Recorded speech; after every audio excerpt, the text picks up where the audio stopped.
Avui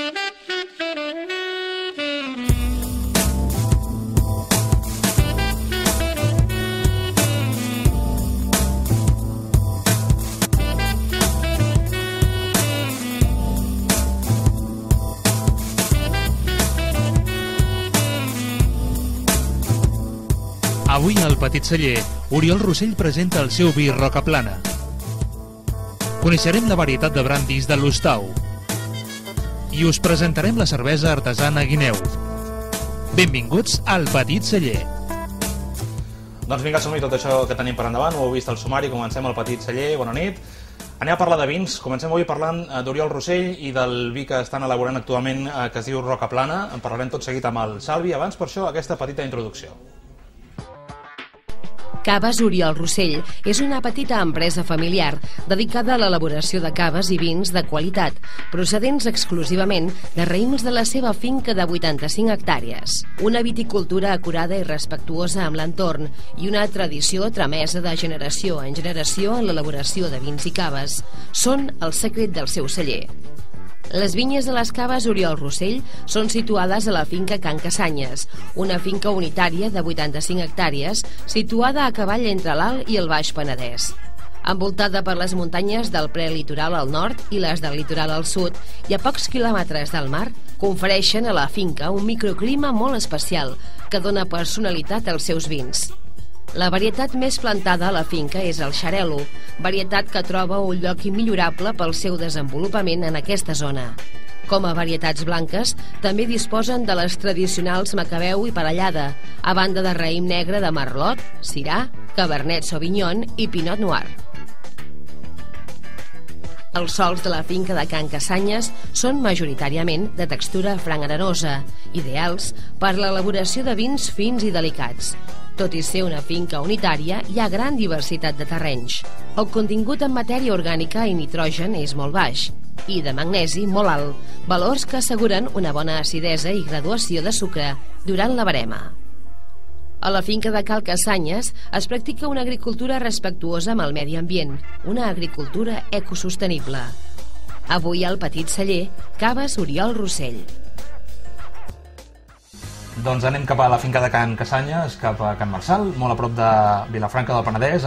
Des d'allà surt aquest vi, fet d'un Syrah 100% que costa molt de trobar. Ens ho explicarà el Salvi. Hola, què tal? Hola, bon dia. Doncs anem a parlar una miqueta de... Primer, si et sembla, fer una mica referència a l'Oriol Rossell, per situar la gent que ens està veient, com a cava ja reconegut. Oriol Rossell és una... Nosaltres som cavistes, bàsicament la gent ens coneix més cap al cava, cap a l'altra cosa. De fet, fa molts anys que estem fent cava. I bueno, aquesta finca que parlaves tu de Sant Marçal, que és allà a Can Casanyes, és el nom de la finca, doncs tenim una producció de raïm, sobretot raïm blanc, Macabeu i Xarel·lo i Parellada, i després també tenim, aprofitant la finca que és gran, doncs tenim també petites parcel·les, una de Syrah, una altra de Merlot, una mica doncs, per anar provant altres varietats i per anar elaborant vins amb altres varietats.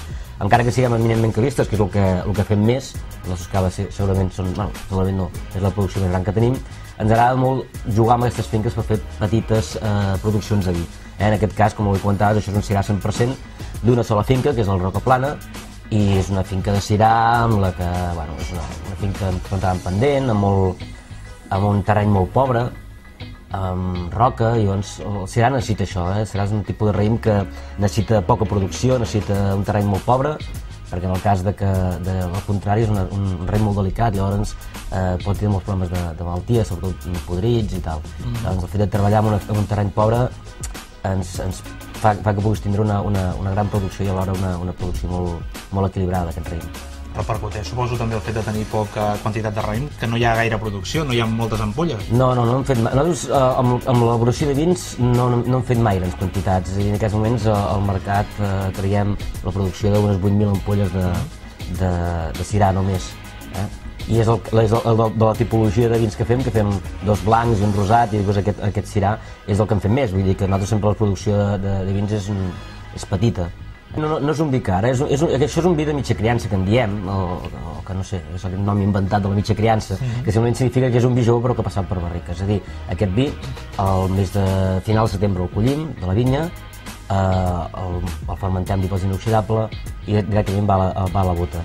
I està en bota de 300 litres, perquè l'impacte de fusta és menor, durant aproximadament 7, 8, 9 mesos, és a dir, mes de juny, juliol, aproximadament el traiem de la bota.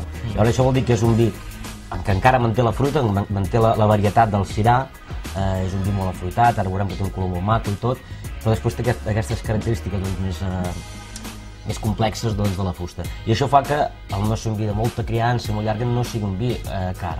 És un vi, penso, com l'assumit, però és un vi que crec que la botiga ho vam trobar per sota d'11 euros. Sí, uns 10 euros i poc, vull dir, ja a sobre aquest dia és amb un 10% de descompte, tota aquesta gent que vingueu aquí i digueu que ens heu vist aquí al Petit Celler. Salvi, anem a provar-lo? Sí. Ens el comentes una miqueta? A mi el que m'agrada molt destacar d'aquest vi és això, que tot i ser un vi de criança, és un vi que ha estat un temps en barrica, manté molt bé el color. Si us fixeu, aquí perquè ens costarà veure-ho, Això fem la fulla i... Sí, aquí el que veiem és que tenim un color molt violeta. Llavors això vol dir que ha aguantat el color, durant tota la criança ha aguantat molt el color, per tant, si està aguantat el color, ha aguantat l'estructura d'aquest vi. I llavors aromàticament, que segurament és el més divertit del vi, ens trobem que hi ha aquesta, com us deia abans, aquesta combinació entre notes varietals, entre les notes de violeta que surten, notes de fruita com la pruna, notes de fruita així, i després nota més al final, notes més d'aquesta fusta que és marcada la regalit, que en diuen, regalèssia, i aquestes notes així. Per tant, aquesta combinació dels dos components, la joventut varietal i per l'altre cantó el pas que és produït en barrica. I a la boca, si el provem,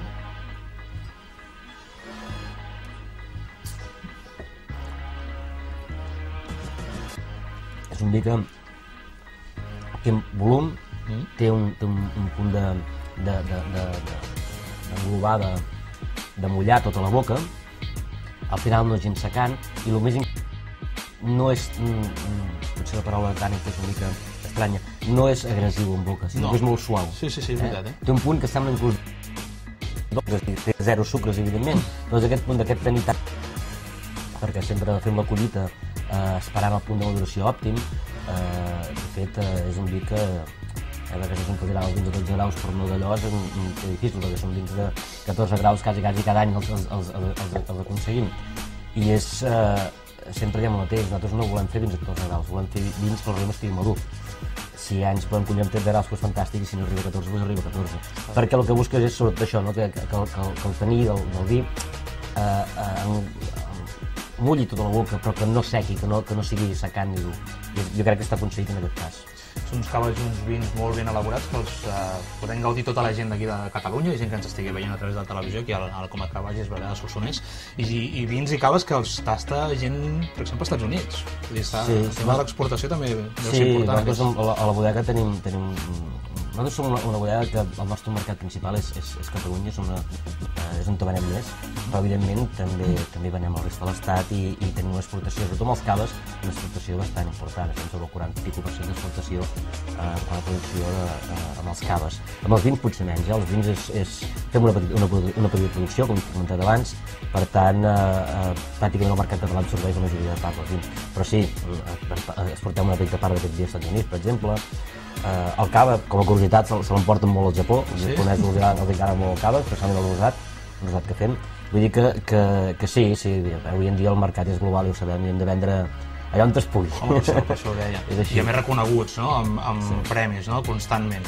Sí, bueno, sempre és grat que ens reconeguin la feina, i bueno, aquest any, en aquest cava en concret, ens han donat, que és el nostre reserva de propietat, ens han donat alguns premis importants. Jo cada any a Vivir el Vino, estem a la final de l'Anell d'Oro, vull dir que és un cava que a poc ens van reconeixent la feina. Són moltes produccions, això és una bodega familiar, amb la qual tenim tot el control des de la vinya, que és pròpia, fins a la botella final, tot el control és nostre, i això fa que puguis elaborar, intentant que les coses ben fetes. Hem de tenir aquest punt d'humilitat i això, però si ens han donat un premi ho hem de dir. Sí o no? Sí, bueno, al final sempre em comentes com a mínim, no? Doncs el vi, el Rocaplana, els productes d'Oriol Rossell dels caves els trobareu al Petit Celler. Gràcies, Salvi, per haver vingut. Moltes gràcies a vosaltres. Ben aviat amb més producte. Perfecte. Aquí al Petit Celler seguim amb el programa.